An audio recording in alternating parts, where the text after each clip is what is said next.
अस्सलाम वालेकुम नाज़रीन, आप देख रहे हैं प्रोग्राम अंदर की बात मुज़म्मिल सोहरवर्दी के साथ। मुझे कहते हैं इक़रार आज हमारे साथ मौजूद है मुज़म्मिल सोहरवर्दी। अस्सलाम वालेकुम, वेलकम टू द शो। क्या हाल है आपका? वालेकुम सलाम, क्या हाल है आपके? आप ठीक-ठाक हैं? सर, सबसे पहले आज मैं आपसे जानना चाहूँगी जो 63 ए का फैसला आज जो समाप्त हुई है, काफ़ी दिलचस्प समाप्त थी और उसके बाद पीटीआई की जानिब से बायकॉट किया गया और अली ज़फ़र को अदालती मुआविन मुकर्रर किया गया। तो आप इसको कैसे सम अप करेंगे? क्या कहेंगे इस पर? देखिए, तरीक़े डे के फैसले का तो सबको अंदाज़ा था कि वो फैसला जो नज़र-ए-सानी में है, वो ओरिजिनल फैसला ख़त्म हो जाए। किसी को भान नहीं था। 2.5 साल से इसीलिए नज़र-ए-सानी की दरख़्वास्त नहीं लगाई जा रही थी कि 63 ए का फैसला था ही गलत। वो एक गैर आइनी फैसला था, रीराइटिंग ऑफ द कॉन्स्टिट्यूशन था। उसने उसके बाकी रहने के कोई इम्कानात ही नहीं थे। इम्कानात होते तो बंदयाल खुद ना लगा लेता। इसीलिए तो पेंडिंग रख रहे थे कि आपने गैर आइनी फैसला किया। आइन में लिखा है, वोट डालोगे डिस्क्वालीफाई हो जाओगे। ये वोट काउंट ना होने की बात तो मुनीब अख्तर साहब के अपने दिमाग की है ना, उस वक़्त तहरीक-ए-इंसाफ की सहूलतकारी के लिए। बहरहाल आइन को उसकी ओरिजिनल शक्ल में बहाल कर दिया गया है और जो सुप्रीम कोर्ट की तरफ से आइन में इंटरवेंशन हुई थी, वो खत्म कर दी गई है। लेकिन मेरे नज़दीक 2-3 चीज़ें बहुत अहम हैं। देखिए, लोगों का ख़्याल है 63 ए का फैसला बहुत अहम है।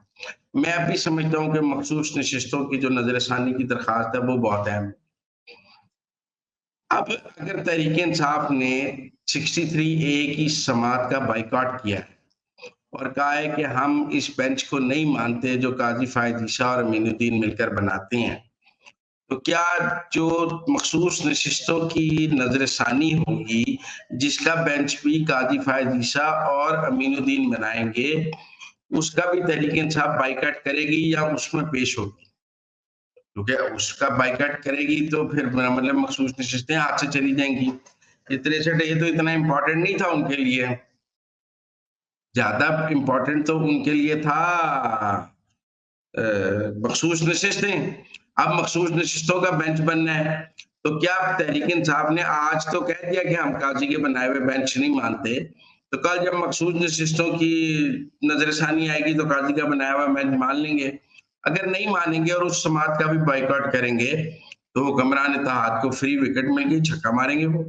फिर एक और बात है कि अगर मुनीब अख्तर साहब को काज़ी के बनाया हुआ ये बेंच कबूल नहीं था जिसमें काज़ी और अमीनुद्दीन ने बनाया नज़र-ए-सानी के लिए, तो क्या वो बेंच कबूल होगा जो मखसूस नशिस्तों के लिए बनेगा? उसमें बैठ जाएँगे वो और मंसूर अली शाह या उसका भी बायकॉट करेंगे? अगर वो उसका भी बायकॉट करेंगे तो देखिए ना 8-5 का फैसला था, 2 लोग उनके निकल गए, बाकी क्या रह गया? बाकी 6-5 रह गया और एडहॉक जज मुशर्रत अल आली आ जाएँगे तो फैसला उल्टा जाएगा। तो क्या होगा? अब ये आज से तहरीक-ए-इंसाफ ने देखिए एक स्टांस तो ले लिया बायकॉट का। ये बायकॉट को कायम रखना बड़ा मुश्किल है क्योंकि मखसूस नशिस्तों के केस में भी क्या आपने बायकॉट रखना है? बड़ा मुश्किल है उसमें बायकॉट रखना, उसके नतीजे में बड़ा लॉस हो जाएगा और मुझे लगता है आईनी तरमीम का रास्ता मखसूस नशिस्तों के केस से निकलेगा, 63 ए के केस से नहीं निकलेगा। 63 ए तो दिखाने के लिए है। कहते हैं हाथी के दांत दिखाने की और खाने की ओर, खाने वाला दांत तो मखसूस नशिस्तों वाला है। अब सवाल ये है कि उसका बायकॉट मुनीब अख्तर, मंसूर अली शाह और तहरीक-ए-इंसाफ करेंगे क्योंकि ये इकट्ठे मूव कर रहे हैं। मुनीब अख्तर, मंसूर अली शाह और तहरीक-ए-इंसाफ इस वक़्त एक ही हिकमत अमली पर काम कर रहे हैं जिसमें इस वक़्त तो इस बेंच का बायकॉट था। अब क्या आगे वो अपना बायकॉट जारी रखेंगे या नहीं, ये बड़ा अहम सवाल है। क्योंकि अगर वो बायकॉट जारी रखती हैं तो मखसूस नशिस्तें तो पके हुए फल की तरह गिर के हुक्मरान इत्तेहाद की झोली में आ जाएंगी, जिसके बाद 2 तिहाई उनकी खुद ब खुद बन जाएगी और फिर नहीं ज़रूरत रहेगी मौलाना की भी, किसी को भी। तो इसलिए मेरे ख्याल में बड़ा क्रूशियल है अब मखसूस नशिस्तों की नज़र-ए-सानी जब लगेगी, तो उस वक़्त फैसला होगा कि पीटीआई क्या बायकॉट कायम रखती है या बायकॉट ख़त्म करती है। मुनीब अख्तर उसमें आके बैठते हैं या उससे भाग जाते हैं, ये अब देखने वाली बात है। लेकिन जहाँ तक ये बात है ना कि 63 ए के इस फैसले से हॉर्स ट्रेडिंग शुरू हो जाएगी और वोटों की खरीदो-फरोख्त शुरू हो जाएगी, ये एक बड़ा मज़े का ख़ेज़ बात है। देखिए आइन में लिखा हुआ है जो वोट डालेगा पार्टी पॉलिसी के खिलाफ वो डिस्क्वालीफाई हो जाएगा और डिस्क्वालीफाई होने के बाद उसको दोबारा इलेक्शन लड़ना है। ये बात आइन में लिखी हुई है। अब ये जो मुनीब अख्तर साहब ने खुद डाल दिया कि ना तो वोट काउंट होगा और डिस्क्वालिफिकेशन भी हो जाएगी। अब भी अगर कोई पार्टी पॉलिसी से हट के वोट डालेगा तो वो डिस्क्वालीफाई हो जाएगा। वो उसका वोट काउंट होगा, वोट काउंट होने के बाद वो डिस्क्वालीफाई हो जाएगा और इलेक्शन लड़ेगा दोबारा जाके या ना लड़े। तो डिस्क्वालिफिकेशन तो अपनी जगह मौजूद है, लिहाजा जिसने खिलाफ वोट डालना है उसने ये सोच के डालना है कि मेरी सीट चली जाएगी और मैं डिस्क्वालीफाई हो जाऊंगा। और जमहूरियत की पहचान भी यही है। लोग जेन्युइनली भी तो अपनी पार्टी से नाराज हो सकते हैं, वो समझते हैं पार्टी पॉलिसी ठीक नहीं है। और मैंने कई दफा कहा है कि अगर तहरीक इंसाफ के अरकान से पूछकर असेंबलियां तोड़ी जाती तो 90% अरकान कहते पंजाब असेंबली और केपी असेंबली ना तोड़े। अगर तहरीक इंसाफ के अरकान से पूछकर इस्तीफे दिए जाते तो 90% अरकान कहते कि कौमी असेंबली से इस्तीफे नहीं देने। आप अरकान असेंबली को गाय भैंस तो ना बना दे कि पार्टी लीडर उन्हें गाय भैंसों की तरह हाँकता रहेगा, जो वो कहेगा एक आमरीत कायम हो जाएगी, एक जुडिशल आमरीत है, एक पार्टी लीडर की आमरीत है। तो पार्टी लीडर को अपने अरकान असेंबली के सामने जवाबदेह होना चाहिए। अगर वो उससे नाराज हो तो वो उसके खिलाफ वोट डाल सकें, उसके बाद दोबारा इलेक्शन लड़े। मेरे ख्याल में इससे कोई हॉर्स ट्रेडिंग नहीं होगी, बल्कि जमहूरियत मजबूत होगी। लोग पार्टी पॉलिसी से इख्तलाफ कर सकेंगे और पार्टी को भी अरकान की मर्जी से पॉलिसी बनानी मजबूर होगी। इस तरह तो हमने बिल्कुल जो है पार्टी पॉलिसी जो है वो हुक्म एक मुकद्दस हुक्म बना दिया कि इससे इख्तलाफ हो ही नहीं सकता। आगे बढ़ते हुए बात करेंगे 4 अक्टूबर को लेकर। कल है 4 अक्टूबर और पाकिस्तान तहरीक-ए-इंसाफ का पुरअमन एहतजाज होगा।